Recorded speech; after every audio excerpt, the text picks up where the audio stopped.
Assalamualaikum warahmatullahi wabarakatuh. Perkenalkan, nama saya Rubianti dari Prodi Pendidikan Bahasa Sastra Indonesia dan Daerah. Pada video kali ini, saya akan menyampaikan materi pengantar ilmu sastra mengenai poststrukturalisme. Selamat menyaksikan.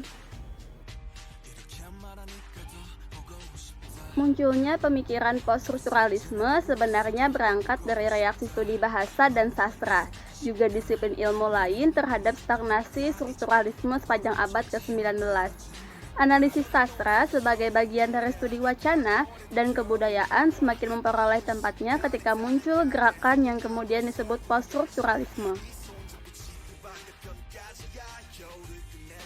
Salah satu tokoh poststrukturalis, Mikhail Plokhalsk, memandang wacana atau diskursus sebagai pembicaraan tentang aturan-aturan dan praktik-praktik yang menghasilkan pernyataan-pernyataan bermakna pada satu rentang historis tertentu. Lebih lanjut, Ratna menjelaskan bahwa analisis poststrukturalisme adalah memahami karya sastra sebagai kebenaran-kebenaran problematik yang menunjuk pada sifat-sifat manusia secara umum, tetapi dalam struktur kategorial.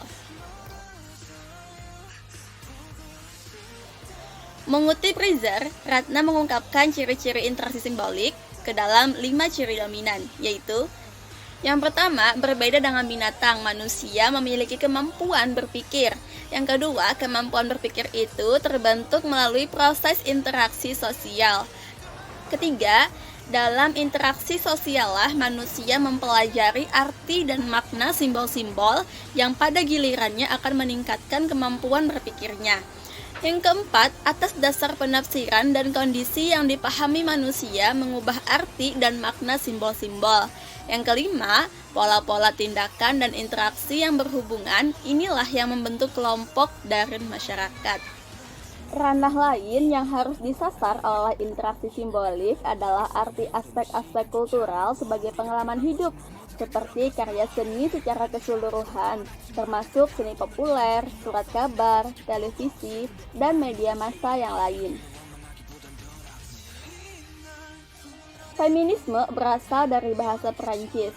Di Amerika Serikat, feminisme dikenal sebagai gerakan perempuan abad ke-19. Dalam arti, berbagai jenis kelompok yang semua tujuannya sejalan maupun tidak, mengarah pada kemajuan posisi perempuan.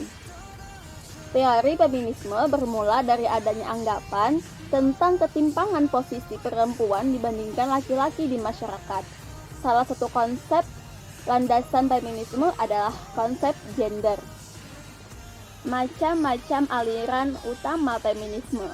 Yang pertama, feminisme liberal. Kedua, feminisme radikal. Ketiga, feminisme postmodern. Yang keempat, feminisme marxis. Yang kelima, feminisme postkolonial. Yang keenam, feminisme anarkis. Dan yang ketujuh, feminisme sosialis.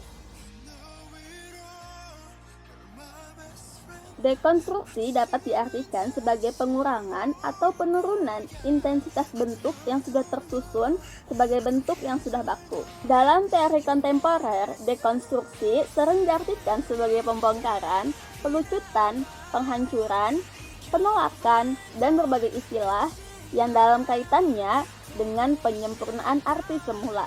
Adanya kekurang tepatan dalam memberikan arti mengakibatkan terjadinya kekeliruan dalam memberikan makna dalam analisis. Dalam hal ini, analisis dengan memanfaatkan teori dekonstruksi. Cara yang dianggap tepat untuk memberikan arti terhadap istilah dekonstruksi, demikian juga istilah-istilah lain yang memanfaatkan prefiks de, seperti depsikologi, depersonalisasi, dan sebagainya, adalah dengan mengembalikannya pada akar katanya yang semula. Teori postkolonial dapat didefinisikan sebagai teori kritis yang mencoba mengungkapkan akibat-akibat negatif yang ditimbulkan oleh kolonialisme. Akibat-akibat yang dimaksudkan lebih bersifat sebagai degradasi mental dibandingkan kerusakan material. Sehingga akibat-akibat yang dimaksudkan tidak berhenti setelah kolonisasi berakhir, melainkan terus berlangsung sampai sekarang, bahkan mungkin hingga puluhan atau ratusan tahun mendatang. Semoga video tadi bermanfaat ya. Mohon maaf jika ada banyak kekurangan dan kesalahan dalam video ini. Saya ucapkan terima kasih dan wassalamualaikum warahmatullahi wabarakatuh.